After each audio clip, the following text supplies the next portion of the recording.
Les interviews portraits du lutin avec Emmanuel Michel. Bonjour et bienvenue dans votre émission. Un grand merci à toutes les personnes qui me suivent et écoutent avec intention ces interviews portraits, qui se veulent d'abord porteuses d'espoir et de joie. Merci à vous tous. Aujourd'hui, je reçois Lydie Letouzé-Marchand. Bonjour Lydie. Bonjour Emmanuel. Comment vas-tu ?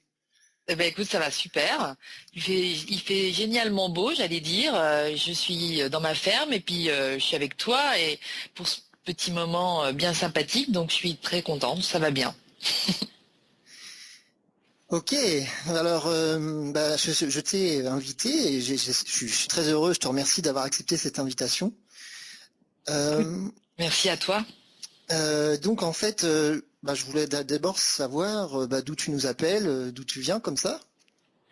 Là, je suis en Normandie, je suis dans une ferme où j'ai la chance d'habiter. Enfin, on dira aussi où j'ai fait le choix d'habiter avec ma petite famille. Donc, une ferme tout près des plages de la Libération, comme j'aime à les appeler. C'est-à-dire que je suis à Hermanville-sur-Mer. Donc, c'est tout près de Ouistreham, à une dizaine de kilomètres de Caen. Et puis surtout à 1,5 km des plages, de la mer. Donc on est vraiment à la fois à la campagne et à la mer, ce qui est vraiment un endroit, voilà, moi ça me procure beaucoup de joie, rien que cette situation géographique-là. Ouais, ça prête vraiment à se sentir vraiment bien. Là. Moi, j'habite aussi un peu dans ces genres d'endroits et c'est vrai que ça fait du bien. Ouais, c'est très ressourçant, très Oui. ressourçant. Extrêmement ressourçant. Alors dis-moi, pourquoi t'es venu en interview avec le lutin? Eh bien, le lutin, moi, je suis très inspirée par ton travail parce que j'aime beaucoup évoquer la beauté. J'allais dire la paix, c'est vrai, mais c'est la paix qui est une forme de beauté intérieure. La beauté. Donc, j'ai trouvé ton idée de creuser un peu sur la beauté des êtres, magnifique. Et puis j'aime beaucoup aussi ton naturel et ta spontanéité, ta gentillesse naturelle. Ouais, c'est un truc qui te caractérise. Donc en fait, passer un petit moment avec toi pour parler de moi, bah écoute, c'est plutôt sympa. Donc voilà pourquoi j'ai dit oui et voilà pourquoi je soutiens vraiment ton action parce que je pense que c'est cette simplicité-là dont on a besoin aujourd'hui dans les nouveaux médias. Merci Lydie. Voilà. Oui, Bah écoute, merci. Bon alors on va commencer l'interview proprement dite. Est-ce que déjà tu peux nous dire un peu dans quelles circonstances où tu as vécu, grandi dans ta jeunesse? oui. Bah, Écoute, moi oui, excuse-moi, je te oui, coupe. non, vas-y, continue. J'ai grandi, enfin je suis née à Cherbourg. Donc dans le Nord Cotentin, c'est-à-dire dans la Manche, et c'est une ville que j'apprécie beaucoup parce qu'elle a cette proximité à l'océan, à la mer de la Manche, à l'Angleterre. Enfin voilà, je sais pas pourquoi, je suis très contente d'être née à Cherbourg.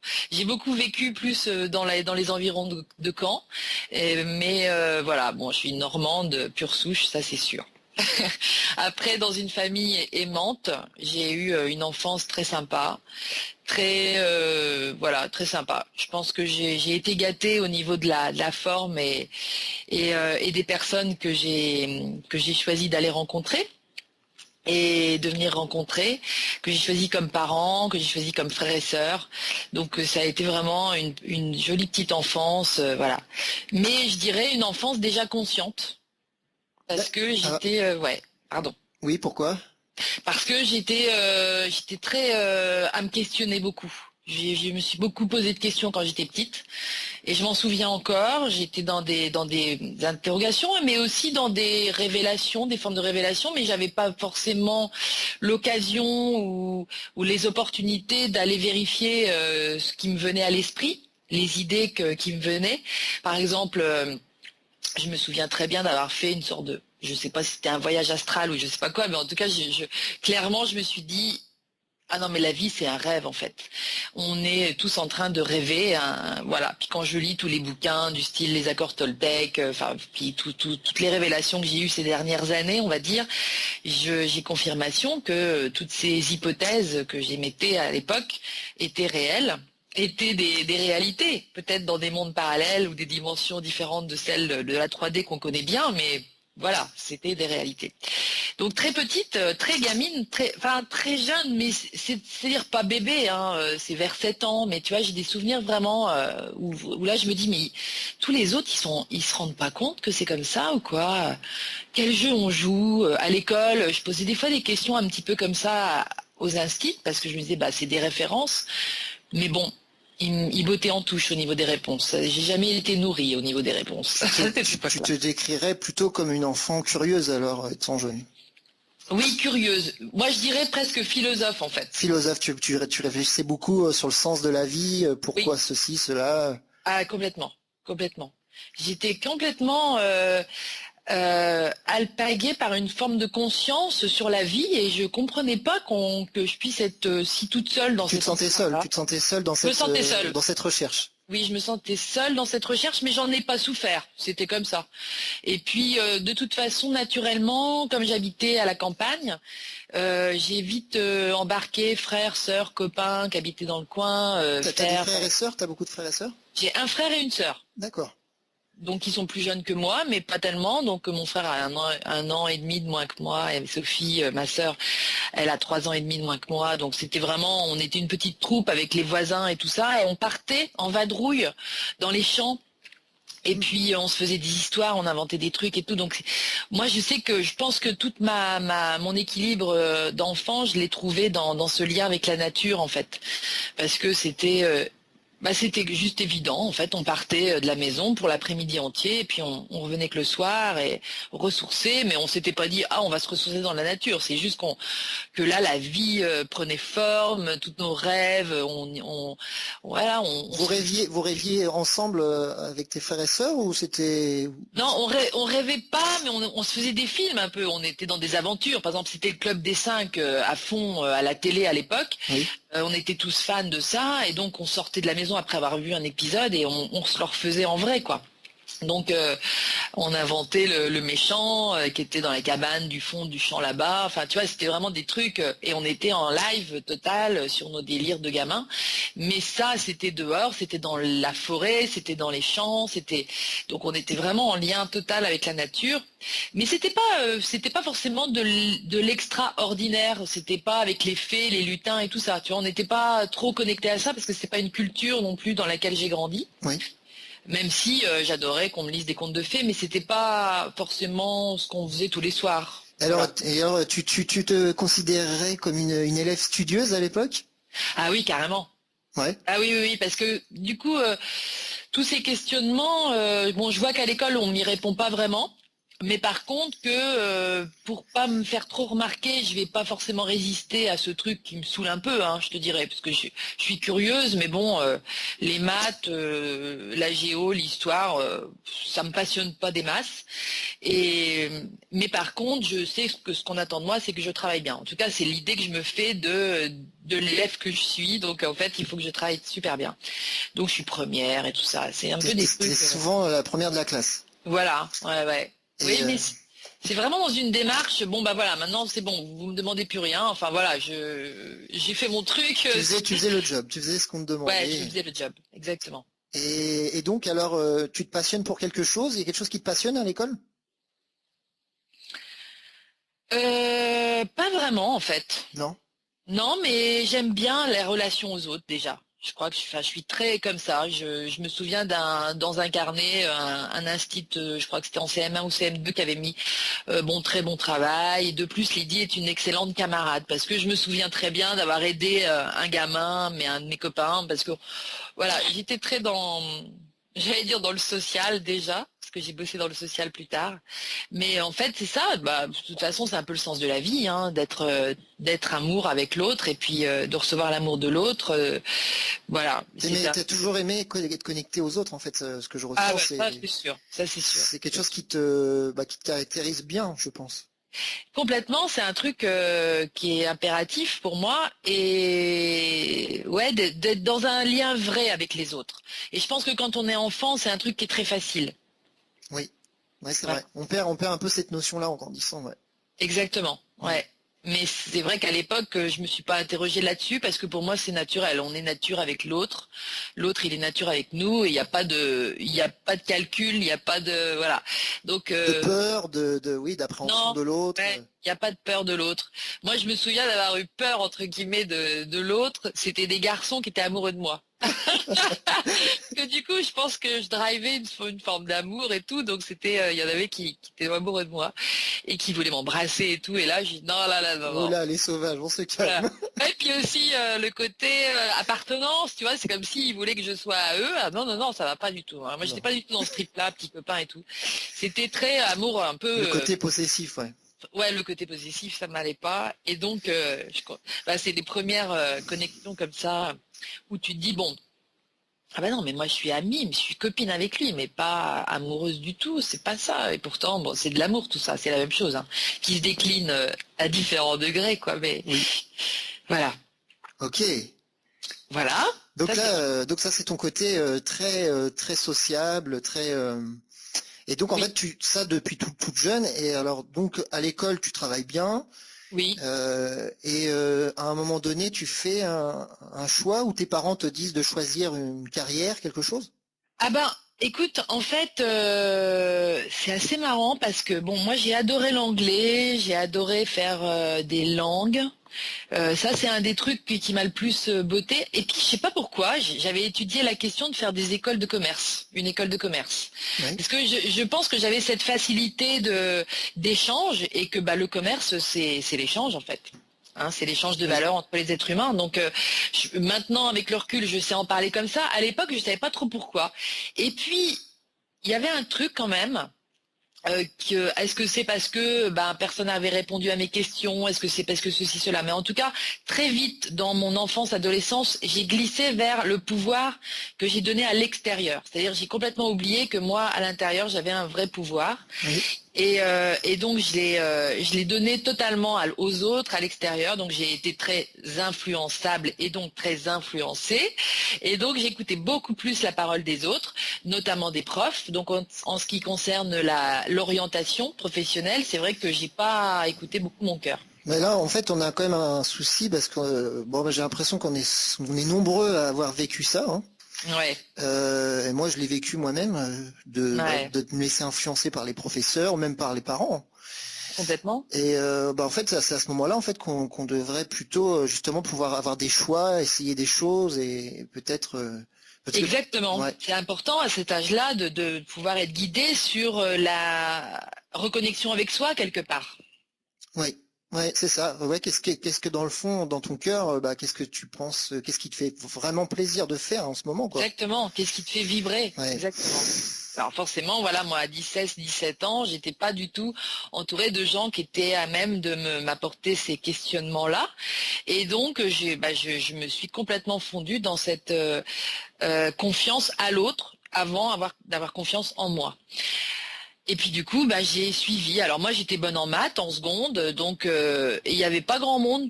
Il n'y avait pas tant de monde que ça qui était bon en maths dans les secondes de l'école où j'étais. Du coup, on m'a dit, allez, une première S, fais un bac scientifique et tout ça. J'étais dans un milieu relativement rationnel, scientifique, voilà, où toutes ces valeurs-là primaient. Hein, donc, puis de toute façon, la civilisation, la société dans laquelle on vit, c'est encore ces valeurs-là qui sont dominante, ouais. dominante, hein, Mm. j'ai envie de dire entre guillemets, parce que c'est une réalité parmi d'autres, mais c'est Oui, celle-là qui domine. oui. Et donc, La voilà, rationalité un peu, quoi. la rationalité Mm, de Descartes, hein, mm, que mm. Descartes nous a, la rationalité, le fait que les hommes dominent la nature, enfin, on est quand même dans un truc très dur, hein, mais c'est la conscience dans laquelle on grandit.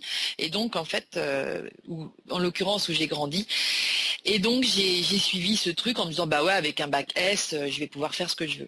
Et alors, tu as fait ce que tu voulais? Eh ben non, parce que j'ai complètement galéré en fait. Là, pour la première fois, je redouble. J'ai choisi de redoubler parce qu'on me proposait de passer dans une autre terminale. On Ouais. me disait, bon, votre première S, elle est quand même un peu foirée, donc ça serait bien ou vous redoublez, si vous voulez, ou vous allez en lettres. Eh ben non, j'ai résisté, j'ai dit, je vais jusqu'au bout. T'as continué dans ton J'ai projet? continué, et donc j'ai finalement réussi au bout de la deuxième enfin j'ai eu mon bac en 2 fois aussi, donc j'ai vraiment redoublé ma première et ma terminale, mais pour finalement avoir un bac scientifique, un bac D, biologie, et qui m'a bien aidé plus tard quand j'ai fait de la psycho à la fac, parce que c'était un programme très fourni en biologie, donc cellulaire et tout ça, donc c'était vachement intéressant que j'ai fait ça. Ça ressemble au bac STL actuel, je crois, enfin sciences technologies de laboratoire, option biologie.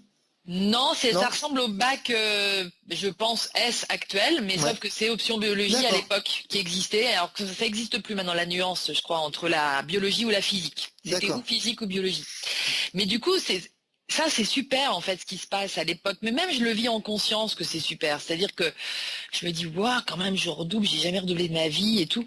Mais il y a une espèce d'humilité qui s'installe chez moi que j'avais pas encore connectée.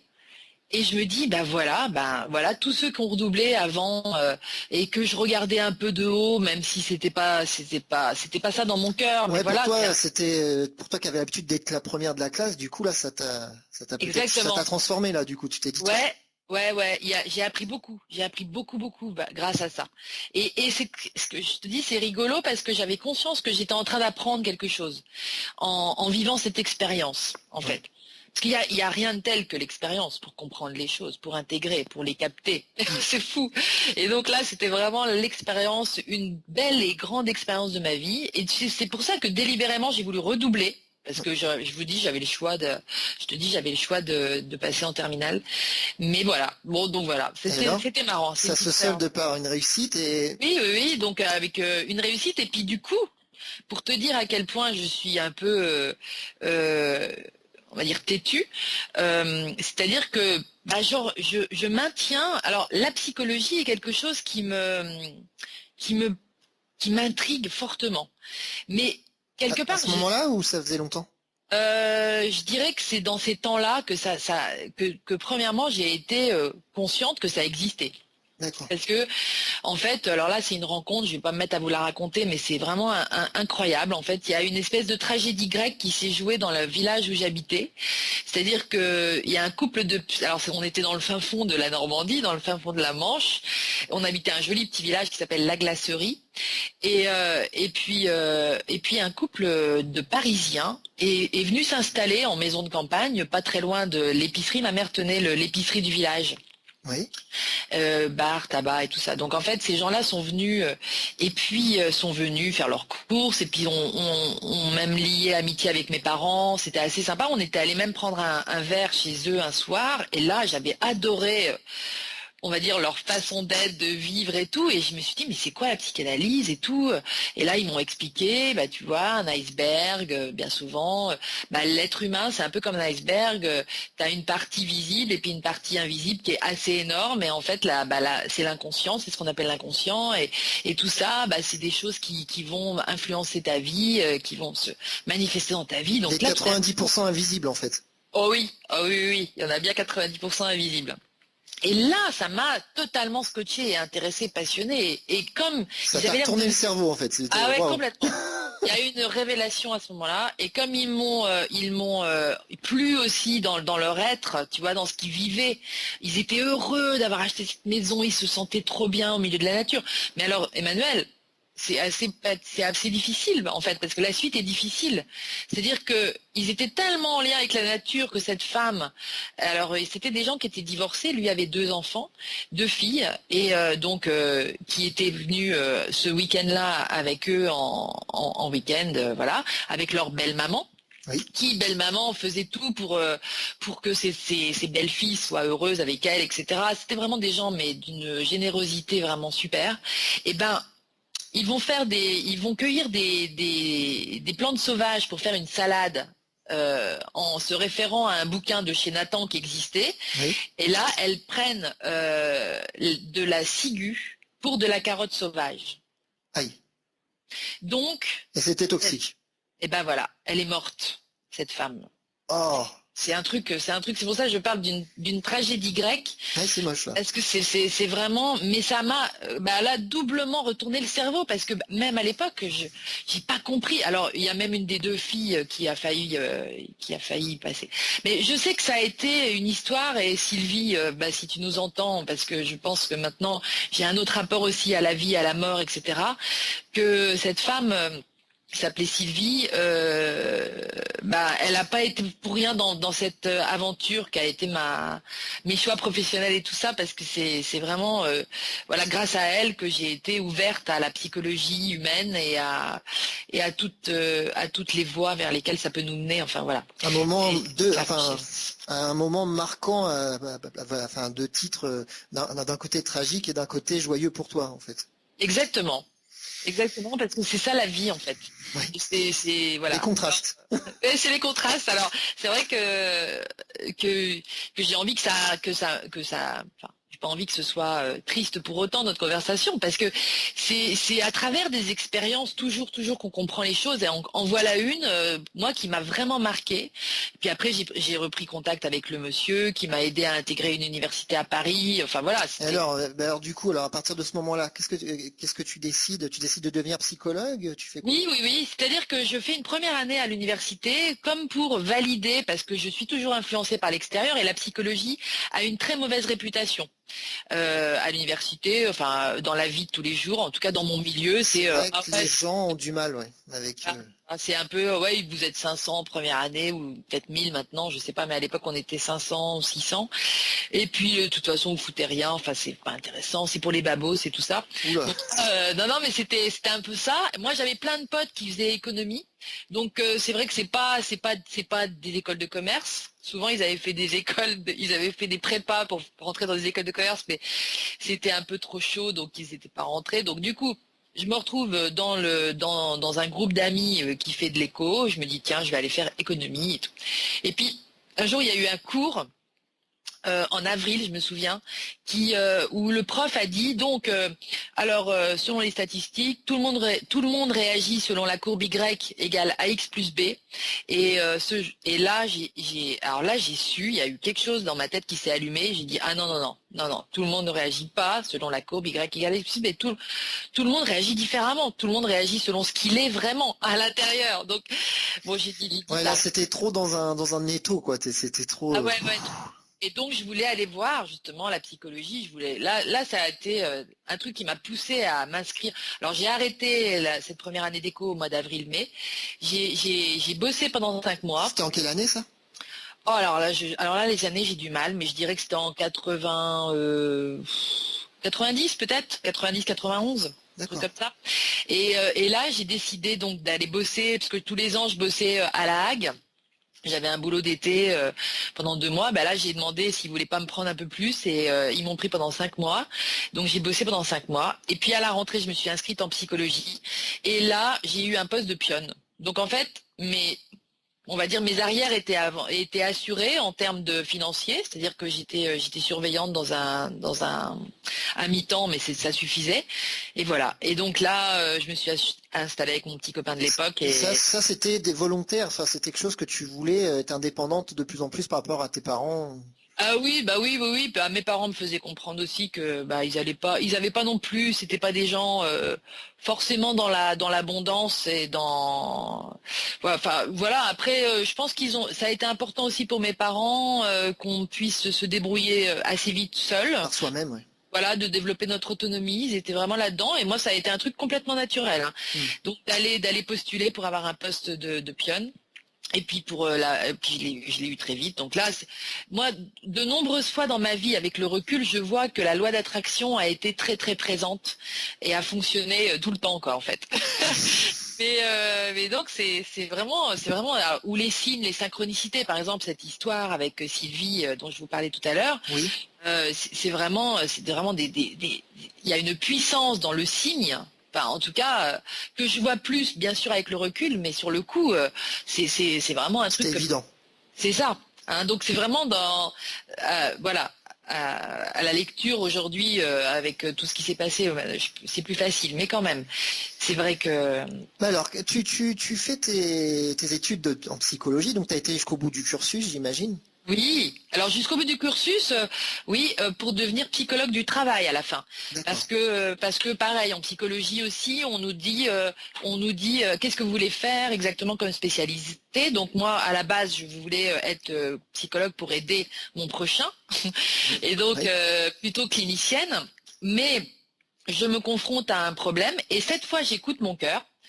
Ce qui est que en psychologie, pour préparer un diplôme de psychologue clinicien à la fac, en tout cas dans les années 90, on ne nous parle que de psychanalyse, en gros. Et là, Pour le soin. t'as un problème avec la psychanalyse ou t'aimes pas ou ça te gêne? Alors la psychanalyse, je me dis, est-ce que vraiment on est obligé de passer 10 ans sur un divan Ah oui, c'est à 10 ans quand parler même. du passé? Bah non, mais bon, c'est souvent très long quand même, Ouais, ça ouais. prend quelques années, hein, de ressasser un peu le passé, de plonger dans les problèmes, dans les frustrations, J'étais sûre au fond de moi qu'il existait autre chose. Et donc tu fais Mais autre chose, tu pars sur autre chose. bah, pas à l'université parce que ça n'existe pas à l'université. On ne te propose pas de cours Bah sur alors autre du coup chose. tu fais quoi alors? Donc, je décide de prendre l'orientation psychologie du travail. Donc là, c'est plutôt, tu sais, les gens qui bossent à l'AFPA, qui font passer des tests, etc.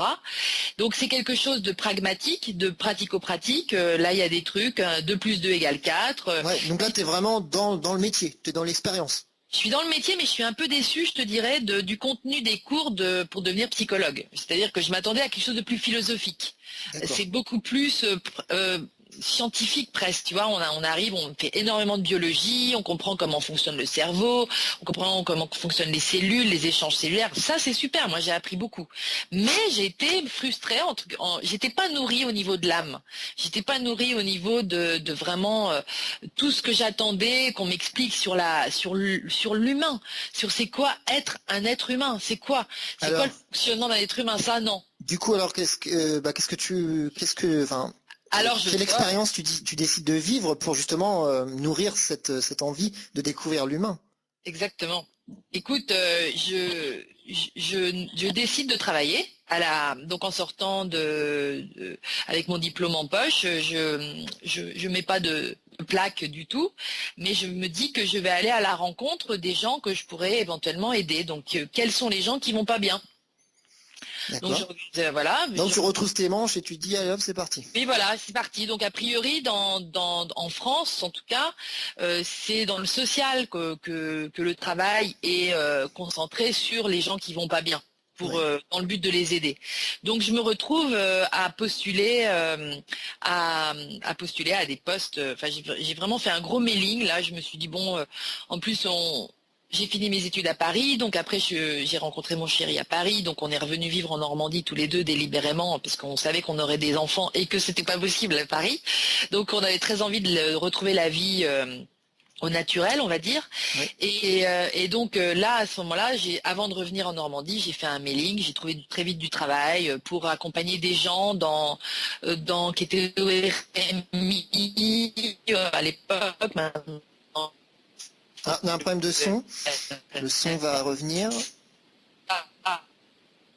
Lydie, pour l'instant je t'entends très très mal. Allô Lydie? Allô Lydie? Oui, on a un problème de son. Tu m'entends? Alors là on Oui. entend. Oui, là je t'entends Je maintenant. t'entends très bien, moi. Voilà, Tu impeccable. m'entends? Bon, très bien. On va pas reprendre. On reprend. On reprend, donc je disais que j'ai trouvé du travail dans le social, que j'ai travaillé du coup 15 ans dans le social. Et puis sur ces 15 années, je dirais que j'ai travaillé au titre de psychologue du travail seulement pendant 2 ou 3 ans. Sur ces 15 années. C'est-à-dire que j'ai été animatrice, conseillère en insertion professionnelle, conseillère en insertion dans le handicap. Mais c'était pas grave parce que je me sentais pas psychologue, j'avais pas l'impression d'être dans un discours sur l'âme. Je sais pas si tu vois ce que je veux dire. Oui, Parce que psyché dans psychologue, ça veut dire c'est l'âme. oui, Et puis logos, c'est le verbe, c'est-à-dire c'est le psychologue, c'est celui qui tient un discours sur l'âme. Or dans le social, j'étais plutôt, on me demandait d'aider les gens dans le pratico-pratique. On était dans le matériel, on était oui. dans le matérialisme. C'est des gens qui n'ont pas d'argent, bien souvent, qui n'ont pas forcément la santé, parce qu'ils n'ont pas forcément reçu l'éducation pour se prendre soin d'eux, etc.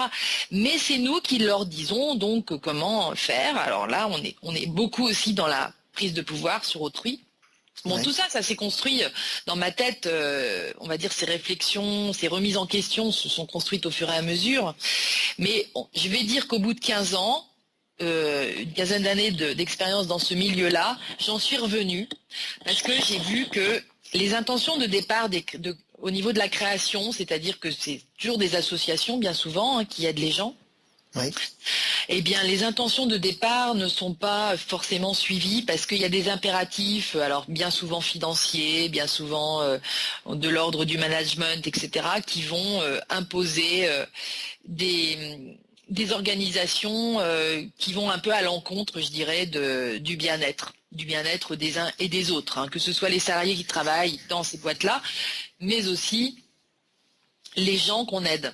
Donc voilà, j'ai vu que c'était un petit peu des usines à gaz, excusez-moi pour ceux qui travaillent encore dans le social, mais pour moi c'est l'ancien monde et ça va se reconstruire d'une autre manière, hein, mais voilà. Alors, donc Que, tu as expérimenté tout ça et bon, c'est quand même une belle expérience pour toi, tout de même. ah bah complètement, j'ai appris énormément de choses. Maintenant, ça ne correspond pas à tes inspirations du cœur, finalement. Ben, c'est-à-dire que les beaux moments que je vis avec les gens que j'accompagne et que je suis dans ce cadre-là ne sont pas compensés par une forme de bien-être au travail. C'est-à-dire qu'il me manque quelque chose. Et alors, du coup, tu prends encore une autre décision. Alors, tu décides Oui. d'arrêter le travail dans le social et D'arrêter de mon travail de salarié, carrément. salarié. Tu arrêtes complètement, tu deviens indépendante. Oui, parce que alors là, il s'est passé quand même pas mal de choses à ce moment. Enfin, dans un laps de temps que je situerais de 2010 à peu près à maintenant. Oui. C'est que en fait, je découvre par le biais de Marcel Delafaye la loi de l'attraction dans un premier temps. Et donc tous ces gens qui travaillent là-dessus. Comment tu définirais la loi de l'attraction pour ceux qui nous écoutent? Alors la loi de l'attraction, c'est une loi universelle, comme la loi de la gravité universelle, par exemple. C'est donc une loi physique Oui. qui explique comment en fait ce que nous émettons comme signal. Alors moi je dis que c'est des signaux vibratoires en fait, parce que souvent ça va être les gens vont te dire ce que tu penses, tu le crées. Moi je pense que la pensée c'est une chose, mais c'est avant tout la vibration que tu émets. C'est À lié, partir les deux sont liés, tu crois, pensée et vibration? Complètement, parce que la vibration c'est très lié à l'émotion. En fait. Ouais. Donc si tu penses, une émotion, c'est une pensée et un espèce de mouvement intérieur d'énergie, tu vois, qui est lié à la pensée. C'est une forme de réactivité à la pensée. Donc si tu penses quelque chose, effectivement, que tu désires profondément créer dans ta vie et que tu y penses suffisamment pour te mettre dans l'état de bien-être dans lequel tu penses être quand tu vas être dans cet état-là, eh bien, tu vas vibrer ça. Ton être tout entier va vibrer ça. Il va comme envoyer un signal à l'univers. Et donc, en fait, la loi de l'attraction, c'est une loi qui te dit que à ce signal-là, eh bien, l'univers répond en manifestant ce que tu émanes, en fait. Donc, cette vibration qui sort de toi. Alors moi, pareil, c'est toujours aujourd'hui, ici et maintenant que je peux en parler comme ça. À l'époque, c'est une grande découverte. Au fond de moi, je sais que c'est un truc de fou et que c'est énorme, que c'est révolutionnaire, mais je ne sais pas encore dire comment, pourquoi. Donc, il a fallu que j'étudie un petit peu la question. Oui. J'ai fait une formation. Donc en fait, tu te passionnes pour la loi de l'attraction à partir d'une rencontre avec Marcel Delafaye.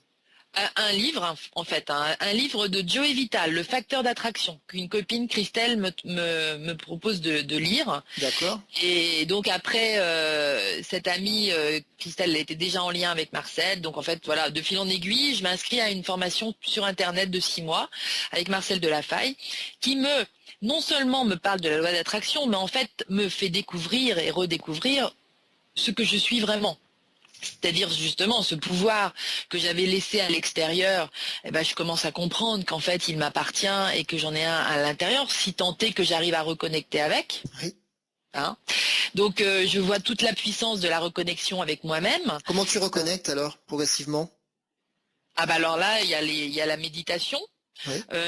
qui n'est pas non plus un état que je...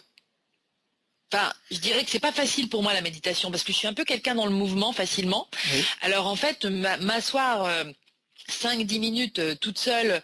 Donc j'avoue que là mon mari il m'a bien aidé au début parce que à deux c'est plus facile. Et puis en fait lui là dernièrement il est plus là-dessus. Donc mais aujourd'hui je suis capable de le faire pour moi toute seule. Mais à l'époque il me fallait vraiment un support, quelqu'un qui me soutienne dans l'histoire. Donc en fait c'est comme ça que j'ai réussi. Je comprends la difficulté. Moi-même j'ai du mal à méditer tout seul. Je vais plutôt dans la nature, je préfère à la rigueur être dans la nature, Ouais. mais c'est vrai que c'est quelque chose qu'il faut vraiment passer le pas et réussir à prendre peut-être un peu 5 minutes ou 10 minutes tous les jours peut-être pour faire le point avec soi-même en fait. Bah, complètement. Il n'y a pas Ah besoin oui. de beaucoup de temps en fait. Non, puis c'est vrai que là, faut lâcher les pensées, faut les laisser passer, etc. Et puis c'est voir que, bah, une fois que le vide est en toi, là, les opportunités peuvent venir. Parce que si tout est rempli, il n'y a plus de place pour rien. Donc, bon, tout ça m'est apparu petit à petit, bien sûr. Oui. Et puis grâce à cette impulsion, donc dans un premier temps de Marcel Delafaye et de son enseignement, parce que ça, moi c'est vraiment ça. Après j'ai aussi suivi des cours avec une Canadienne qui s'appelle Marie-Pierre Charon, qui a lancé un petit blog il y a assez longtemps maintenant qui s'appelle Matin Magique. Peut-être vous connaissez, peut-être tu connais, Emmanuel. Non, ça me dit rien. Écoute, c'est super aussi, et c'est pareil, c'est quelqu'un qui est dans l'énergie un petit peu de Marcel Delafaye, en tout cas qui parle beaucoup de la loi d'attraction, etc. Oui. Mais dans un contexte peut-être plus quotidien, enfin voilà, elle est moins dans les... Plus dans le pratique de la vie quotidienne. Oui, c'est ça, voilà. Et puis aussi, elle développe la conscience chez moi que plus on est de fous à avancer comme ça, entre guillemets, hein, plus on va rire de ça, enfin Oui, plus on va être dans la oui. joie, plus on rit, parce que je me rends compte, enfin ça c'est pareil, c'est un truc, j'ai pas la théorie en tête, on m'a jamais expliqué que ça marchait comme ça, mais je sens que plus on est d'âme connectée sur le même truc, plus ça va créer un espèce d'effet énergétique puissant en fait, qui risque de créer comme une vague et puis de changement. Et ça te branche tout de suite, ça. Ah bah tout. Alors là complètement. Moi dès que je sens la force du groupe et de toute façon je l'ai déjà senti quand j'étais jeune entre guillemets, mais quand j'étais jeune, que j'allais dans les manifs contre les lois de Vaquet par exemple, je me souviens de celle-là, donc entre autres. Mais en fait, la manif, c'était pas contre quelque chose, c'était qu'est-ce que je kiffais dans les manifestations parce que on était ensemble Sentais l'énergie. vers la vie, quoi. Ouais. C'est ça. Et il y a vraiment un truc que j'ai toujours adoré, d'être ensemble dans la vie, parce que ça donne une puissance encore plus forte d'être ensemble sur des choses joyeuses, bien sûr. Idéalement, bien sûr, voilà. Donc, je savais que c'était très constructif. Donc ça, c'est mes premiers pas, tu vois, à capter ce truc-là. Et puis du coup, quand je décide en 2011 de quitter mon travail, que je négocie mon départ avec mon boss, donc je décide, je décide de partir peut-être au mois de mai-juin, et puis j'allais partir en fait réellement, concrètement, physiquement, je suis partie fin septembre, et puis mi-octobre qui suit, je reçois une newsletter d'une femme où je m'étais inscrite sur son blog qui s'appelle Barbara Marx Hubbard, qui est une américaine, qui à l'époque avait à peu près 80 ans, et dont j'adorais la philosophie et la façon de voir la vie. Tu peux nous expliquer en quelques mots cette philosophie et cette façon de voir la vie? Oui, elle appelle ça l'évolution consciente. Ouais. C'est une femme qui a été très impactée par au niveau de la conscience quand elle était petite fille, pareil, enfance heureuse et tout ça, mais elle avait 15-16 ans quand elle a vu sur la télé américaine les bombes tomber sur Nagasaki et Hiroshima. Ouais. Et là, elle a halluciné totalement. Elle s'est dit, mais c'est pas ça la vie, c'est quoi ce délire, quoi, en gros. Et donc, son père, elle a la chance que son père puisse connaître Eisenhower. Du coup, elle va voir Eisenhower, elle lui demande un rendez-vous. Et elle lui dit, mais monsieur le président, qu'est-ce qu'on pourrait imaginer de faire de bien avec notre intelligence, nous, les humains, de constructif et non pas de destructeur comme les bombes. On sait détruire des centaines de milliers de personnes en même temps avec des bombes, mais est-ce qu'on sait amener des centaines de milliers de personnes à la joie avec quelque chose qu'on aurait inventé? Pour l'instant, non. Et lui répond qu'il a aucune idée. Il a aucune idée. Alors ça, c'est triste. Alors, elle est très frustrée, forcément. Oui, forcément, oui. Et du coup, elle prend un bâton de pèlerin et puis toute sa vie durant, elle a cherché. Alors, c'est vrai que c'est une femme qui a eu une vie aussi. Elle a cherché, elle a regroupé, elle a fait des rencontres, des réunions chez elle. Elle a rencontré son mari à Paris, qui était un artiste dont elle est tombée amoureuse parce que lui, il a dit, bah moi, en tant qu'artiste, la nouvelle histoire de l'humanité, parce que elle est à Paris, on est au lendemain de la guerre, 39-45. Donc tout le monde est déprimé parce que c'est là on s'aperçoit tout le monde est en train de prendre conscience des horreurs dont on est capable, nous, la gente humaine. Enfin, là, on découvre les trucs de camps de concentration. Enfin, Putain, c'est fou là, tu parles de ça et on est en Normandie et finalement c'est un peu logique de parler de ça mais pour complètement. des gens natifs d'ici, hein. Mais oui, oui, oui, non, mais c'est vrai que Ouais. moi, je m'aperçois aussi qu'il y a vraiment beaucoup de liens dans tout ce que je raconte aussi. Et puis, c'est pas par hasard que je suis arrivée là et tout ça, ça c'est marrant, hein. Ah ouais, t'as raison, Emmanuel. Alors en tout cas, voilà, elle se dit lendemain de guerre, le nihilisme un peu, Camus, Sartre. Et puis elle dit mais il y a autre chose, il y a autre chose, c'est pas possible.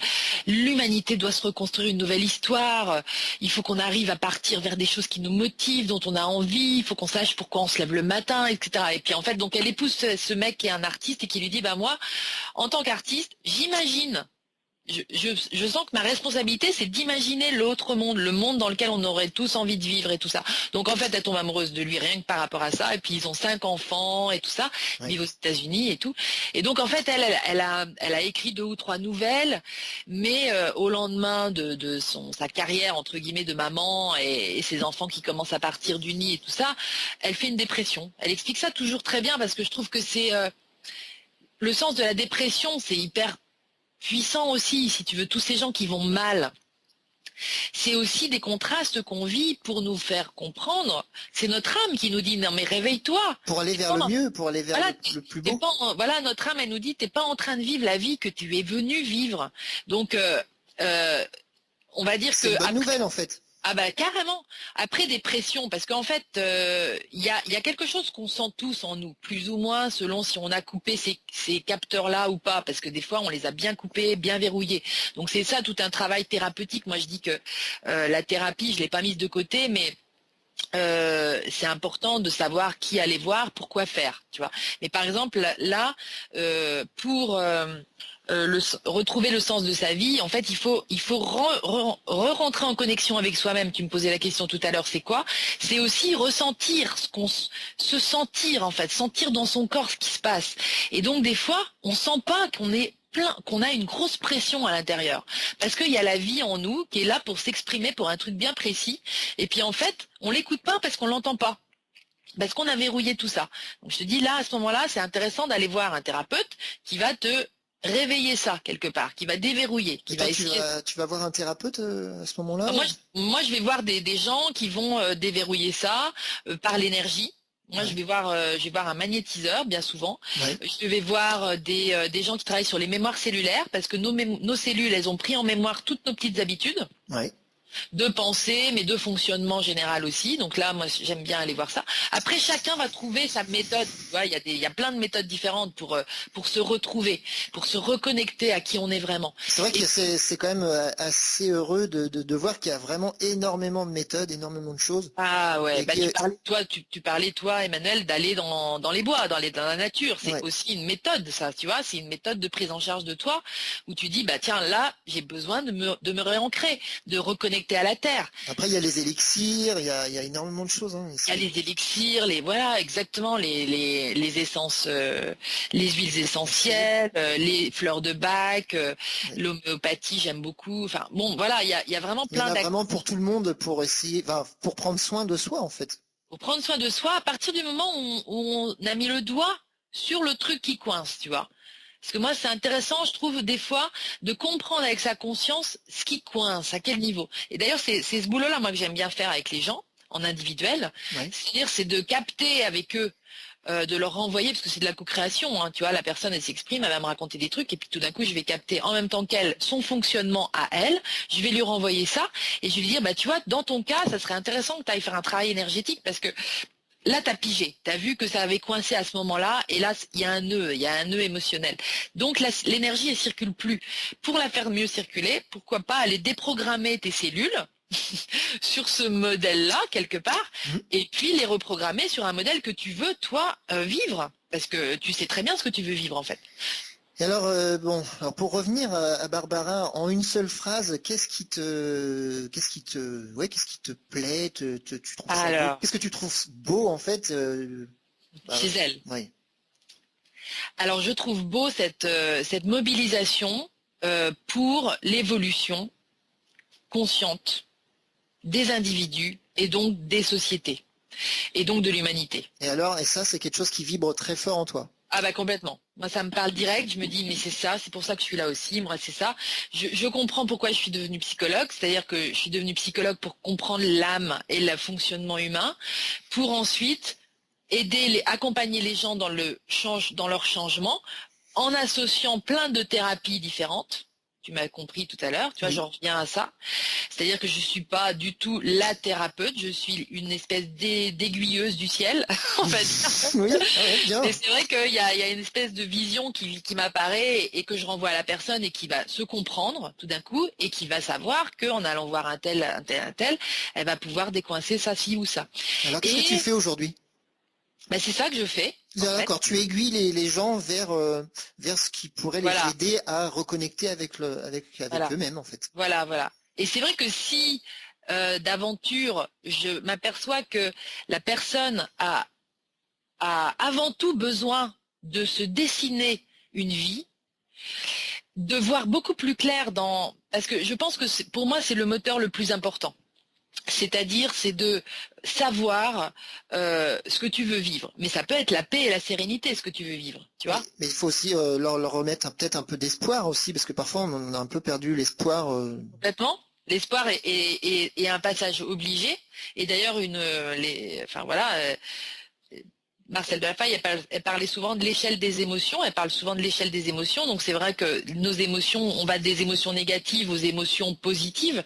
Les émotions positives, c'est celles qu'on veut vivre au jour le jour. Si tu veux, on voudrait vivre ça tous les jours, la joie, le rire, la sérénité, la paix, etc. La satisfaction de ce qu'on fait jour après jour. Exactement. L'espoir faisant partie on va dire, on arrive, l'espoir, on est déjà dans des énergies plus positives, des émotions plus positives, tu vois, et on est proche de la joie, on se rapproche en tout cas. Mais c'est vrai que du coup, il y a une porte qui s'ouvre. Est-ce que l'espoir, ça peut être un moteur dans la vie, juste vivre par espoir, tu vois, espérer? Ben, j'ai longtemps cru que oui, et en fait, je pense qu'il faut que l'espoir il soit fondé sur des résultats. Faut s'apercevoir, tu vois ce que je veux dire? Je sais pas si tu vois. J'aime mieux employer le mot de foi, moi, parce que la foi, c'est une forme de certitude. D'accord, oui. Il y a plus de certitude derrière la foi, et la foi, c'est comme une confiance c'est la même chose que la confiance en soi. Mais je dirais que la foi, là, on prend toutes les dimensions. La confiance en soi, c'est vraiment dans le matériel, enfin, en tout cas, moi, c'est ma vision, hein. Je dis pas que c'est une théorie, mais la confiance en soi, c'est vraiment quelque chose qui est utilisé par tout le monde. Même les gens les plus moldus de chez Moldu. J'aime bien cette référence à Harry Potter. Harry Potter, voilà, t'as reconnu. Bah, même les gens les plus moldus, ils vont te parler de confiance en soi. Par contre, ils vont avoir déjà plus de mal à parler de foi, parce que la foi, tout de suite, il va y avoir une espèce de connotation religieuse qui n'est pas du tout, c'est pas un mot du tout religieux. La foi, c'est juste croire. La foi, c'est croire. C'est croire, et à un point tel qu'on est sûr que ça va se faire ou qu'on va y arriver. Exactement. Exactement. Et moi, quand je parle d'optimisme, à développer absolument, mais de façon urgente chez les gens, c'est une connotation à cette foi.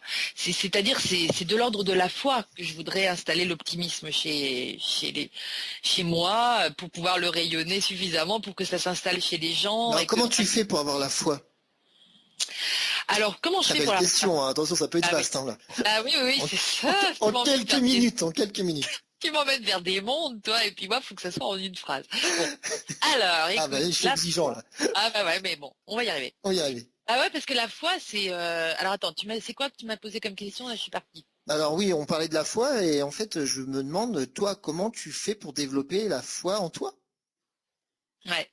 Alors en fait, j'ai compris il n'y a pas très longtemps, il n'y a pas si longtemps, alors c'est pareil, hein, Barbara Marx-Hubbard, je l'ai rencontrée en vrai en 2012 avec plein d'autres gens, etc. Donc en fait, si tu veux, ça c'était un rêve par exemple. Quand j'ai connu cette femme-là, quand j'ai connu ses cours, quand j'ai pris ses cours, parce que j'ai suivi un cours avec elle sur Internet aussi, comme avec Marcel Delafaye, là je me suis prise à rêver de la rencontrer. Eh ben, en 2012, elle vient en France, à Toulouse, à un congrès, Science et Conscience. On y va avec mon mari, tous les deux. On rencontre des gens formidables là-bas et je passe une demi-journée avec Barbara, avec une quinzaine d'élèves à elle, européens, etc. Ouais. Donc là, c'était pour moi un rêve qui se manifestait dans le physique. T'es d'accord? Oui, ouais, on est d'accord. Et là, il y en a eu beaucoup ces dernières années quand même, beaucoup, beaucoup. Moi, c'est vrai que j'ai perdu ma maman en 2005 et je dirais que depuis 2005, il ne s'est passé que des choses qui sont venues comme me montrer que la vie n'était pas que ce que je pensais que c'était. Et donc, C'était plus simple que tu pensais en fait. alors c'était plus simple et tellement plus merveilleux en fait. Tu vois, j'avais développé une forme de suffisance à quelque chose de simple, certes, mais de pas très animé dans mon cœur. Tu vois, il y avait une forme de platitude, mais qu'aujourd'hui, dans cette même simplicité, je vais avoir un bouillonnement, une espèce d'anima. Enfin, tu vois, le feu s'anime à l'intérieur de moi quand je m'aperçois de la beauté de cette simplicité. Parce qu'en fait, tu te rends compte qu'en étant toi-même connecté à tes inspirations profondes, tu vibres beaucoup plus fort. Donc du coup, tu as tout qui arrive beaucoup plus vite dans ta vie. Voilà. Et c'est exactement tout ce que tu attends de la vie. Enfin, ce que tu attends de la vie, oui. En tout cas, tes espérances à toi. Tout ce que je suis venue vivre, en fait. Oui, tout ce que tu es venu vivre. Donc du coup, ça fait effet boule de neige, comme on dit. Ouais, exactement. C'est ça. Voilà. Et c'est comme ça que tu vis en fait ta foi. En fait, ça l'entretient. Ça Eh ben l'entretient. c'est exactement ça, parce que tu vois, j'ai preuve sur preuve que des signes se manifestent pour me montrer le chemin et que je vais suivre ce chemin et que du coup j'arrive à quelque chose qui se manifeste de ce que je désirais. Donc, si tu veux, ça, c'est quelque chose qui m'anime parce que tout d'un coup, quand je m'aperçois à quel point ça marche bien, je n'ai envie que d'une chose, c'est de le partager Ça, bah avec oui. Ouais, c'est vrai. avec les gens que j'aime, mais comme j'aime les gens en général, et ben avec les gens, avec le monde entier, avec qui veut en fait. Je peux confirmer. Voilà. Voilà, ouais, t'es pareil, tu vis la même chose. Et je confirme aussi que toi, t'es dans le partage. Je te connais un petit peu Ah oui, je t'es dis bien un témoin. petit peu parce qu'on connaît pas. T'es témoin que j'aime bien Oui, partager ces oui, choses. oui. Voilà, voilà, exactement. Oui, parce que c'est vrai que Barbara Marx-Hubbard, le jour où je l'ai rencontrée, donc en 2012 à Toulouse, elle nous a posé une question à tous. On était une douzaine, je vous dis. Elle nous a posé une question, c'est la question suivante, c'est et toi, c'est quoi ton cadeau? C'est quoi ton don? Qu'est-ce que tu es venu donner au monde? C'est quoi ton cadeau au monde? Bah, je vais te poser la question, Lydie. C'est quoi ton cadeau au monde aujourd'hui? Alors, je vais te répondre en deux temps. Je vais te répondre d'abord ce que j'ai répondu à Barbara ce jour-là, alors que j'étais toute tremblante d'émotion d'être à côté d'elle et tout ça. C'était, je lui ai dit, écoute, ça m'est venu comme ça, tu vois, j'avais pas réfléchi avec ma tête, c'est vraiment mon cœur qui a parlé. J'ai dit, moi j'habite dans une ferme magnifique en Normandie. Elle, américaine, comme tu disais tout à l'heure, elle a tout de suite connoté, elle a tout de suite compris où j'habitais, sur les plages du débarquement, non loin du D-Day. Et donc j'aimerais créer des événements d'élévation vibratoire, on va parler comme ça. En tout cas, il y a beaucoup de poésie. En tout cas, j'aime bien la façon dont ça a été avancé par Barbara. C'est quoi ton cadeau au monde? C'était assez poétique, je trouve. C'est très beau, moi j'adore aussi. Ouais. J'adore aussi. Et puis qu'en plus, quand tu parles comme ça, on retrouve la fameuse part du colibri. Tu sais, Pierre Rabhi, tu connais l'histoire du colibri? Oh, mais on peut la raconter, mais je la connais pas, non, je crois pas. On la raconte vite fait. Donc c'est l'histoire c'est une légende africaine a priori. Donc là, tu as un grand feu, un gros incendie de forêt. Et puis en fait, là, il y a un petit colibri qui va chercher une petite goutte d'eau qu'il met dans son bec, qui essaye voilà, qui participe tout le monde, tous les animaux de la forêt sont un petit peu engagés pour éteindre le feu. Et puis t'as le tatou qui regarde le colibri qui lui dit non mais c'est bon, t'as vu avec ton bec tu sers à rien et tout. Et le colibri de répondre je fais ma part. Et donc c'est de ça que c'est à partir de cette histoire que le nom des colibris, qui est le mouvement que Pierre Rabhi a cofondé, Initié, ouais. voilà, initié avec Cyril Dion également. Et ben c'est parti de ça parce que c'est vrai que si chacun trouve sa part, Si chacun se connaît suffisamment pour savoir quelle est sa part, et sa part, c'est juste le truc qu'il va faire et qui va le rendre heureux d'un côté et qui va être un cadeau au monde parce qu'il va le faire super bien. Alors Lydie, oui. Aujourd'hui, c'est quoi ta part? C'est quoi qui te rend heureuse? Alors moi, ce qui me rend heureuse, c'est vraiment, tu le disais là tout à l'heure, enfin tu l'as écrit en me présentant, c'est de rassembler, de rassembler les gens pour leur annoncer toutes ces bonnes nouvelles du fonctionnement de l'être humain. Pour que l'être humain il aille bien, il faut qu'il se trouve et il faut qu'il offre son cadeau au monde. Et à partir de ce moment-là, on va partager nos cadeaux, on va échanger nos cadeaux au monde et ça va devenir du commerce, du nouveau monde. et puis à ce moment-là, on va générer un rayonnement individuel qui va créer un rayonnement collectif qui va faire évoluer l'humanité et le monde. Ce que j'aime bien chez toi, c'est que tu aimes bien vraiment bien expliquer là ces choses-là. C'est vraiment bien expliqué, merci. Ah ben merci à toi de me renvoyer ça. Je suis contente que ce soit clair parce que c'est important que chacun prenne la responsabilité de son propre changement pour ensuite, avec la conscience, si tu veux, que c'est ça qui va générer les changements qu'on veut voir dans le monde. Alors donc c'est bien sûr la fameuse phrase de Gandhi qui dit « Soyez le changement que vous voulez voir dans le monde », mais soyez le changement, prenez cette responsabilité-là. Et changer, ce n'est pas que faire marcher la loi d'attraction pour s'enrichir, etc. C'est vraiment, c'est participer à la vie avec un grand V, en étant soi avec un grand S, c'est-à-dire en offrant le cadeau qu'on est venu manifester dans ce monde. D'ailleurs, il y a un super cadeau que toi tu as manifesté et auquel j'ai participé l'année dernière on peut peut-être en parler. Ah oui, les idées. Moi j'ai adoré, moi. Ah bah écoute, c'est super. Alors justement, je reprends ma petite histoire avec Barbara qui nous avait demandé de faire le tour, à qui j'avais donc évoqué d'avoir très envie de réunir des gens dans cette ferme et donc qui à la fin avait bien repéré que ma ferme était en Normandie.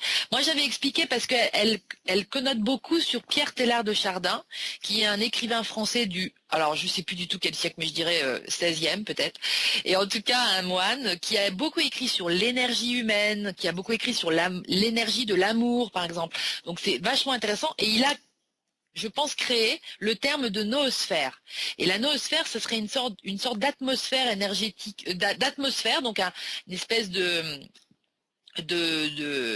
lieux énergétiques comme ça qui entourent la planète, mais qui seraient constitués des pensées humaines, des idées, de tout ce qui émane de nos êtres en termes d'idées, de concepts, tu vois. Alors voilà. On est vraiment on est dans le truc là. Ah, on est dans le trip là. Et donc je lui dis, et alors si tu veux, après avoir étudié la loi d'attraction, je me rends compte que du coup, ce qu'on émane comme ça, même en groupe, c'est encore plus puissant que tout seul. Et donc ça t'a inspiré. Alors qui c'est qui t'a inspiré ça Ça, c'est Pierre Teilhard de Chardin. Et donc du coup, alors ça c'est une idée et tu as voulu appliquer. En fait, c'est Barbara qui nous a relayé avec ce français-là dans ses cours, tu vois. Ouais. Et donc, moi, je dis à Barbara, tu vois, Pierre Teilhard de Chardin, quand il dit ça, moi, je voudrais que cette noosphère, parce que mais Barbara aussi, tout le monde connaît la loi d'attraction. Donc, je lui dis, selon la loi d'attraction, si cette noosphère, elle est chargée de nos peurs, parce que pour l'instant, ce qui est véhiculé comme idée dans le monde via les médias de l'ancien monde, hein, c'est la peur, la sécurité. C'est l'idée des risques, tout ce qui est risque, les maladies, les machins. Oui, alors on ne parle que des trucs qui nous font peur. Mais si tout d'un coup on se mettait à ne nous parler que des trucs qui nous mettent en joie, tout d'un coup, on basculerait au niveau des manifestations sur le monde physique.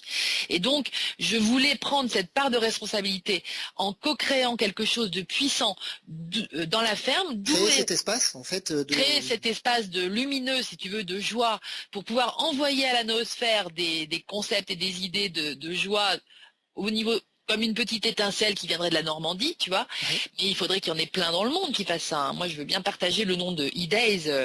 Ça devienne un festival mondial. International, tout à fait, parce que surtout que cette idée-là, donc le nom E-Days comme Evolution Days, c'est un petit E, c'est Barbara elle-même qui, à la fin de cette séance où on s'est vu à Toulouse, est venue me voir et m'a dit, Lydie, si tu crées des événements pour regrouper les gens dans ta ferme, peut-être pourrais-tu appeler ça E-Day. E-Days comme le D-Day. Parce que c'est elle avec toute sa... Un petit clin d'œil au passé aussi. Exactement, parce que le passé, c'est vrai que la Normandie, elle a besoin de raviver un petit peu son image dans le sens où c'est très connoté à la guerre, au débarquement, aux morts, aux soldats Ryan, etc. Mais aujourd'hui, on a, comme tu disais, besoin d'espoir et donc on doit se savoir co-créateur de la paix. Et la paix, ça commence à l'intérieur de chacun. Donc en fait, voilà, je pense que pour la Normandie, pour raviver l'image de la Normandie, l'image de la paix et d'un lieu de co-construction de la paix, bah, c'est puissant comme, enfin, c'est pas, il n'y a pas grand-chose de plus puissant à mon avis. Et puis, ben moi, être porteuse de ces petites graines de paix qu'on va semer à l'intérieur de chacun via les e-days, qui sont donc des moments très forts que tu as pu vivre l'année dernière avec nous, et vraiment des moments d'humanité profonde, de grande Alors, humanité. comment tu les décrirais, ces moments d'humanité? Comment c'est structuré? Enfin, c'est structuré ou c'est totalement libre? Non, non, c'est structuré, c'est comme on va dire. Alors c'est des moments qu'on s'offre à soi-même, hein. Déjà, c'est un beau cadeau qu'on se fait à soi-même de venir assister aux idées. C'est pas donné parce que forcément nous on met les petits plats dans les grands pour que l'accueil et le confort soient maximum, pour que les gens se sentent comme chez eux, se sentent en milieu de connaissance, comme on dit. Ben, c'est Enfin, chez magnifique en nous. plus, la ferme là, franchement, c'est très beau. Le lieu est Ah superbe. oui, Ah, en plus, ouais. là, je me penche vers le verger et j'aperçois les arbres en fleurs. Alors, c'est dommage parce qu'ils seront plus, ils sont pas en fleurs fin mai, mais en tout cas, il y a des petits fruits qui commencent à pousser. Et en tout cas, on a voilà, c'est tout simple en fait. Il y a encore cette simplicité qui est là. Et donc cette authenticité aussi, parce que les bâtiments, on les a rénovés juste ce qu'il fallait pour pouvoir faire nos e-days à l'intérieur ou y vivre, mais c'est pas, bah, on a laissé le plus d'authenticité possible là-dedans. Et alors, Et qu'est-ce ça, qu'on vit aux idées? alors en idées, en fait, on nourrit nos âmes. On nourrit nos âmes avec toutes ces belles idées qui sont déjà déclinées par plein de pionniers, moi je les appelle comme ça, parce que les gens qui osent déjà vivre leur vie et exprimer leur part, on va dire, sur le mode nouveau monde, bah, je dis que ça, c'est déjà beaucoup de courage. Mais bon, souvent, ils te disent qu'ils n'ont pas besoin de courage parce qu'ils kiffent totalement leur vie. Donc en fait, il y a pas donc ça donne super envie, c'est super inspirant de les rencontrer. Ça te donne des idées, toi, en tant que créateur de ta vie, pour bah, te dire, ah mais voilà, mais moi c'est dans ce secteur-là, parce que ça concerne tous les secteurs de la vie, hein. Et oui, et Non, il y a tu invites des gens qui viennent d'horizons très différents? de plein de secteurs différents. Ah oui, ah oui, oui, parce que là, moi, le côté psychologie, je vous dis, c'est celui qui parle de l'âme. Or, l'âme humaine, enfin, quand on parle d'une âme qui s'incarne sur le plan terrestre, ça donne des gens complètement multiples et variés qui se complètent les uns les autres, sans lesquels les uns pourraient pas exister. Enfin, vous voyez, ça, tu vois, c'est une vraie interaction. C'est comme une espèce de toile d'araignée où chacun a sa place, etc. Donc, pour être magnifique et rayonner. Donc, en fait, le but, c'est que chacun trouve sa place, Oui. c'est que chacun se retrouve, et il n'y a pas plus fort qu'un environnement, si tu veux, qui rayonne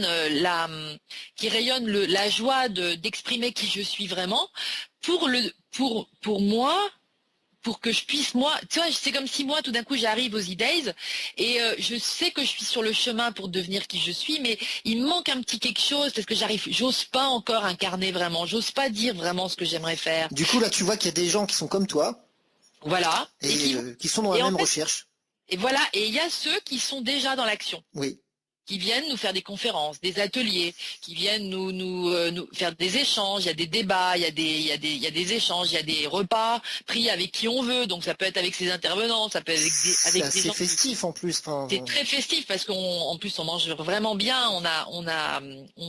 On attache beaucoup d'importance au côté convivial de la chose. Je pense que c'est presque une œuvre d'art sur le plan social ce truc, parce que alors c'est vrai que ça n'existe pas encore. C'est C'est très comme un repas de famille. C'est comme un repas de famille qu'on prépare bien pour Noël ou voilà, pour. voilà. Et puis au lieu de chanter des chansons, on va se faire des conférences, on va co-créer des moments d'innovation sociale, des moments d'innovation individuelle, parce que écouter une Armelle Six là, qui est par exemple notre Oui, marraine oui, de justement. cette. Oui, parle-moi de tes invités. Tu vas inviter qui cette année? Voilà, bah, je te dis, c'est Armel, par exemple, c'est une rencontre phénoménale, moi, mais tellement simple aussi, mais c'est vraiment une femme qui, pour moi, incarne the way of being, c'est la façon d'être du monde de demain, c'est-à-dire écouter son cœur et aller là où votre cœur explose, comme elle dit. Donc si ton cœur explose, bah t'y vas là, tu vois, tu te prends pas la question. voilà, tu te prends pas la tête, tu vois, c'est vraiment l'expression ne pas se prendre la tête, parce que tout d'un coup là, souvent quand notre cœur il explose pour un truc, il y a notre tête qui va reprendre les manettes et qui va dire oui non mais Ouais, le attends, mental, ça y est là. voilà, Qu'est-ce que tu fais, t'es malade. alors non, tu le prends pas, à lui, tu le laisses et tu lui dis merci, je t'aime, tu restes à ta place. Et là, Oponopono, oui. voilà, hein, Oponopono, tu reconnais. Et donc tout ça, c'est voilà, c'est Armelle et Armelle, bon, elle nous racontera certainement d'où son histoire, parce que c'est vrai on n'incarne pas ce qu'elle incarne comme ça, mais en même temps, elle vous dit que sa vie a toujours été très légère et tout. Donc c'est assez phénoménal de rencontrer quelqu'un comme ça. Moi, j'avoue que c'est par le net que je l'ai rencontré, sur Facebook, et elle a été d'une telle générosité depuis que je la connais et puis vraiment on se complète, je crois qu'on a quelque chose à faire ensemble, parce que je vous dis, c'est tout ce qui est moi, connexion quelle qu'elle soit, que ce soit des connexions de personnes individuelles que je reçois pour les accompagner dans leur processus à eux, ou que ce soit via les e-days, c'est de la co-création. Je veux pas employer le mot de thérapie, parce que moi c'est de la co-création. Les gens m'apportent tellement. Les gens que je rencontre, dans quelques circonstances que ce soit, m'apportent tellement dans la vision de ce que je comprends un peu plus à chaque fois de la vie que voilà, c'est pas moi qui suis là à savoir et puis eux qui savent pas. Vous voyez, tu vois ce que je veux dire ? C'est un ensemble, c'est une co-création, c'est de la co-création pure. Et j'aimerais que ça s'installe partout, ça, parce que c'est. Ouais, alors dis-moi, alors donc là les IDES, c'est quand ? Alors les e-days, les prochains, c'est le 29 mai. Ça commence le 29 mai au soir avec la projection du film En quête de sens, oui. Donc qui est complètement. Alors ça, c'est deux jeunes qui ont fait ça. C'est Marc de la Ménardière et Nathanaël Coste. Oui. Et Marc de la Ménardière, le réalisateur, donc sera là aux e-days et on va discuter avec lui, et il est génial ce mec. J'ai discuté avec lui au téléphone l'autre jour, j'ai même mis sur Facebook un petit lien pour écouter son interview, parce qu'il a été interviewé par une radio il n'y a pas longtemps, donc ça vous permettra de le connaître. Et c'est un mec comme toi et moi en total désir de faire émaner le nouveau monde, voilà. C'est juste ça en fait, hein. C'est juste ça qu'on essaye de faire. On est plein de cellules imaginales. Les cellules imaginales, c'est les premières cellules du papillon qui apparaissent dans la chenille et dans son cocon et qui attendent de naître à l'état de papillon. Alors au début, quand les cellules imaginales elles poussent les unes séparées des autres, eh ben elles sont bouffées dans un premier temps par le système immunitaire de la chenille, qui se dit oh là, c'est des corps étrangers, qu'est-ce que c'est que ça ? On pourrait se comparer, nous, si tu veux, individuellement, si on est trop isolé, au fait que l'ancien monde nous bouffe, parce que on se fait happer à nouveau par les factures à payer, les trucs. Et puis si on commence à se fréquenter, à se connecter les uns avec les autres, et à ce moment-là, on va devenir hyper fort et le papillon va naître. Et le papillon, c'est le nouveau monde. Et là, on est en train de le faire émaner, le papillon, en se rencontrant. Tu vois, rien que ça, c'est des rencontres. Alors, le Internet nous aide énormément. Alors, si moi, je ne connais pas, on va dire que je suis quelqu'un qui ne connaît pas les IDES, comment je peux faire pour aller m'inscrire ? Parce que j'imagine qu'il y a encore des places, peut-être ? Ah bien sûr, ouais, tout à fait, on vous attend, hein. Donc alors les e-days, c'est facile, on peut venir de partout. Donc moi il y a un blog, hein. Il y a un blog, site internet, oui, que tu peux donner à ceux qui écoutent. Voilà, qui s'appelle http://leadydays,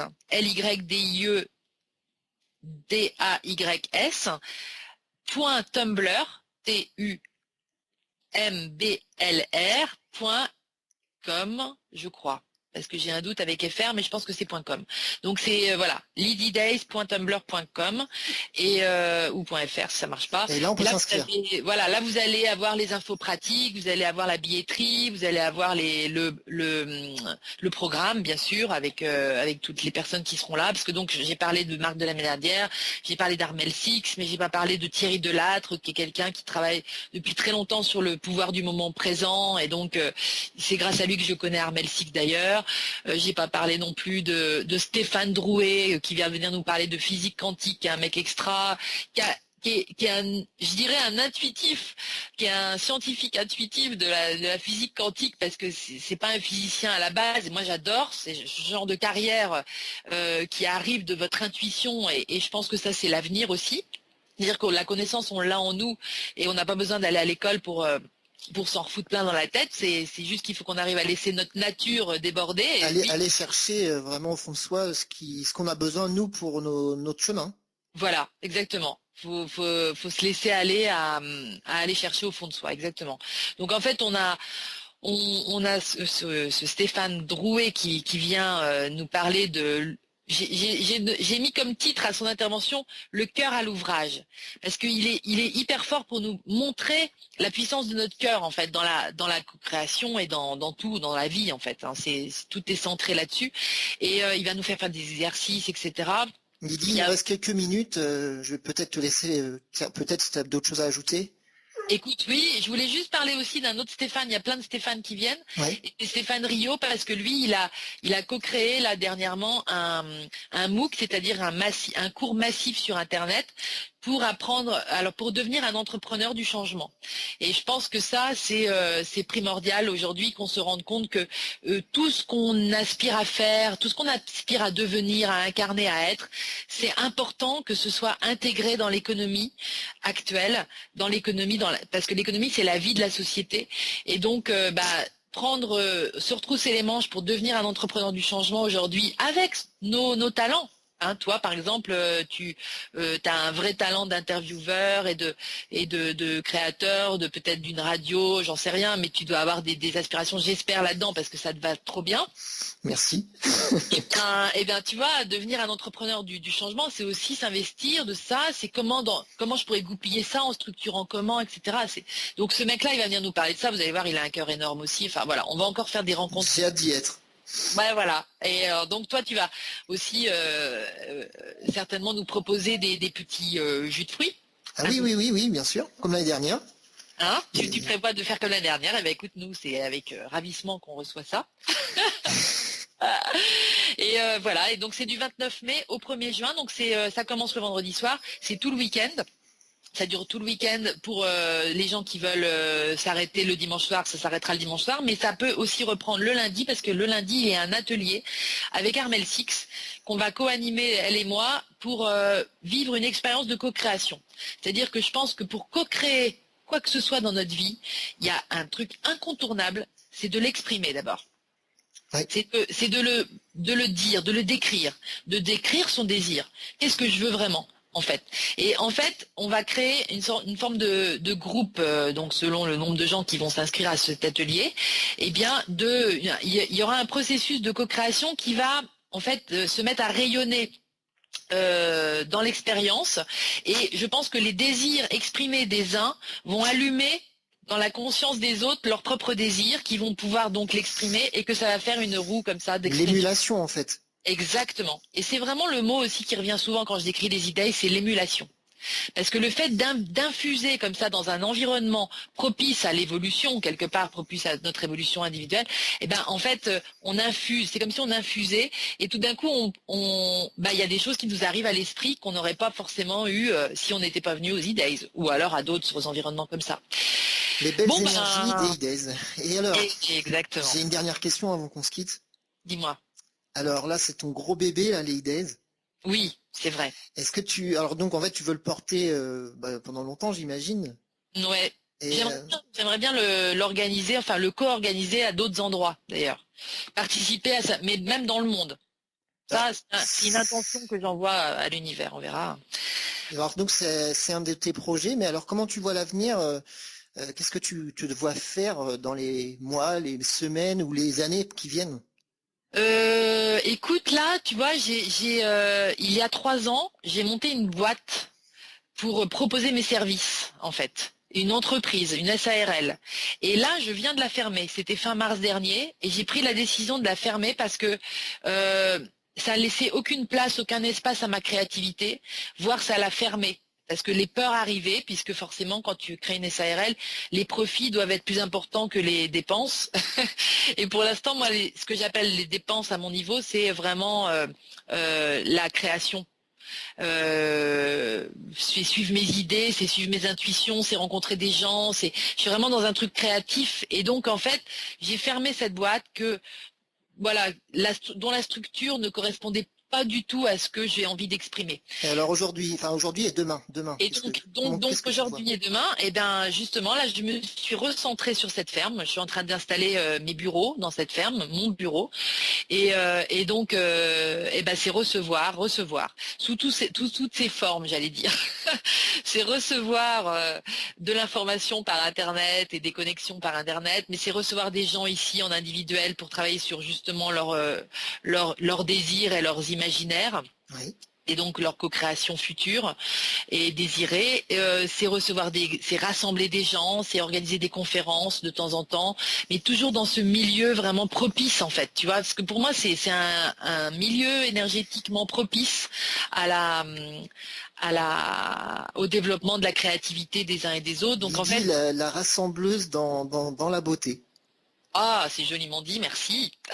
J'aime bien, j'aime bien. Parce que il y a aussi un gîte, tu vois. On va peut-être en refaire un deuxième, d'ailleurs, des endroits où les gens peuvent passer des vacances dans la ferme. Et c'est vrai que c'est un boulot que j'aime beaucoup faire aussi, de recevoir des gens qui vont venir leur parler du coin, d'aller au Mont-Saint-Michel. On vit dans une région magnifique, hein, donc voilà, il n'y a rien de tel que la rencontre physique. Et je pense que cet endroit pour la rencontre physique, il est super puissant. Alors un dernier mot, peut-être un dernier petit conseil, peut-être pas un conseil, mais un petit mot de sagesse que tu pourrais dire aux gens qui nous écoutent avant de nous quitter. Bah écoute, un petit mot de ça. J'ai envie de reprendre la phrase de Dostoïevski qui nous dit que c'est la beauté qui sauvera le monde. Donc je pense que la beauté, elle est partout. Elle est à la fois dans ce que nos yeux nous renvoient comme image, bien sûr, mais elle est dans le son, elle est dans la musique, elle est dans les relations humaines, elle est dans ce qu'on va se mettre sous la dent, ce qu'on va manger, parce que c'est vrai que c'est ce qu'on va boire, ce qu'on va rentrer dans notre corps, c'est sous forme de la circulation énergétique qui va se faire. La beauté, elle est partout. C'est l'amour, en fait. La beauté, c'est l'amour. Alors merci pour ton site aussi, Emmanuel, hein, parce que c'est super ton initiative. Je pense que c'est délibérément qu'on doit aller la chercher, la beauté. Il faut qu'on décide d'aller la chercher. Et donc voilà, toi tu Sur nous ces aides. mots, je te remercie beaucoup d'avoir accepté cette invitation à cette interview du lutin. Merci à toi, Emmanuel. Merci, je suis très Merci. content de l'avoir réalisé avec toi. Voilà, j'ai pas de mots, c'était beau. Eh Merci. ben, merci beaucoup. Moi aussi, j'ai pas de mots, c'était beau. C'était en tout cas un moment super agréable. Et c'est ça le nouveau monde, c'est que bah en fait là, toi et moi, on travaille quelque part. Mais qu'est-ce qu'on a kiffé notre petit moment tous les deux. Oui. Et donc c'est ça en fait la vie. C'est le travail de main. On va vraiment prendre du plaisir à chaque fois. Cette émission est maintenant terminée. Alors vous pourrez la réécouter sur notre site emmanuelmichel.fr. Je vous invite à la partager si vous l'avez aimé et laissez-nous vos commentaires. Ils sont très appréciés. Très belle journée. Au revoir Lydie. Au revoir Emmanuel, merci. Bisous. Bisous.